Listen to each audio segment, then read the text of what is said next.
for your forewarned weather with Chief Meteorologist Alana Brophy.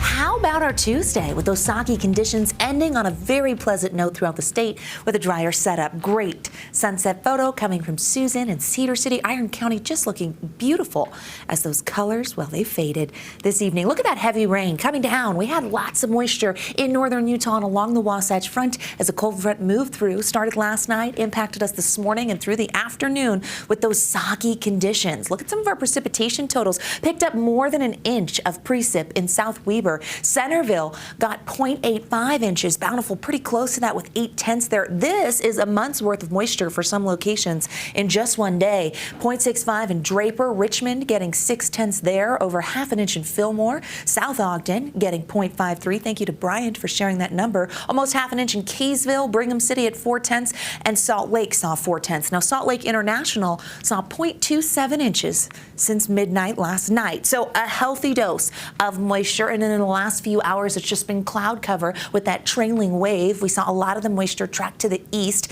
There we go this evening, and then quieter conditions. Still maybe a pop-up allowed out there in the northwestern corner of the state. We needed this moisture as we look at our precipitation calendar for Salt Lake City for the month of September. We only had 5 measurable moisture days. That includes today with our 0.27 inches. Now our average is more than an inch. It's 1.06. So we still didn't even make it to half an inch this month, which means that ridge of high pressure set up and kept us really dry. Also allowed for our average temperature to come in warmer than that 30-year climate norm precipitation-wise, ending the month with 0.42 inches in Salt Lake. Below average, but better than nothing. We'll take anything we can get. Great shot coming from Blood Lake. The Quakies are so pretty right now. Electric in our mountains, just gorgeous. I hope you can get out and enjoy them. As we look at our current fall foliage map, you can see many of our mountains in northern and central Utah hitting peak color. That does include the Uintas and the Wasatch, where you're seeing yellow. Those are our valleys, low color. We still have time there to see the turnover, but the fall colors, really, really pretty in the higher elevations. Maybe you want to go, here we go, into southern Utah, a few places like Loa and Panguitch starting to see it. If you want to go on a ride, you want to soak in those fall colors, some great spots to do so. Peak color right now on Mirror Lake Highway, high color for Guardsman's Pass, moderate color in Logan and Provo Canyons.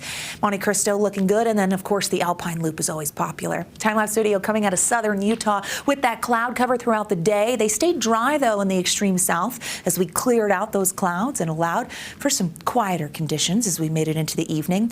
71 for the high in Salt Lake, but don't be fooled. That was a 2 a.m. high, my friends. Yeah, we saw cooler air move in with that wet weather, and we spent a bulk of our day in the 50s. 87 in St. George, which is average. We saw 70s and 60s and 80 degrees in Moab. As we look at the temperature change, you can see where that cooler air flooded in and is even impacting us tonight in northern Utah and portions of the West Desert. Overnight lows, how about some 50s, 56 with partly cloudy skies. We're going to see dry conditions overnight with those low 50s. It's going to be a crisp start to the midweek, but we're going to warm things up with plenty of sunshine for our Wednesday. High pressure is going to build. Futurecast shows the clouds by 2 a.m. starting to clear in northern Utah, which will make way for a cool morning, but a quiet one. See these red lines? That's a southwesterly flow. That's going to pick up as high pressure to our south builds. It's going to keep us dry for our Wednesday and into Thursday, but we don't stay totally dry. As we look at wet weather potential, that begins to increase by the close of the work week and into the weekend for the Wasatch Front.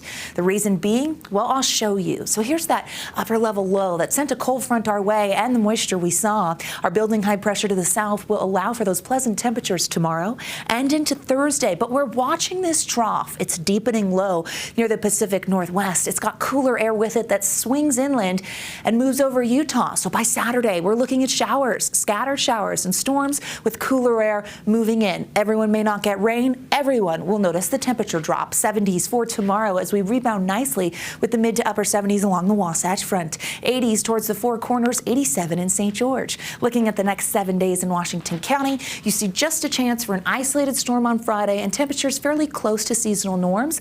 The winds pick up for the close of the work week and into Saturday. Here's the Wasatch Front. Dry Wednesday and Thursday. Storm potential comes back Friday. Peak moisture looks to arrive by Saturday with those temperatures dropping into the mid 60s. That's going to feel very autumn-like and unsettled pattern that's a bit more progressive, but we get a nice day tomorrow with sunshine and temperatures in the 70s. Looking forward to that. Yeah, me too. Well,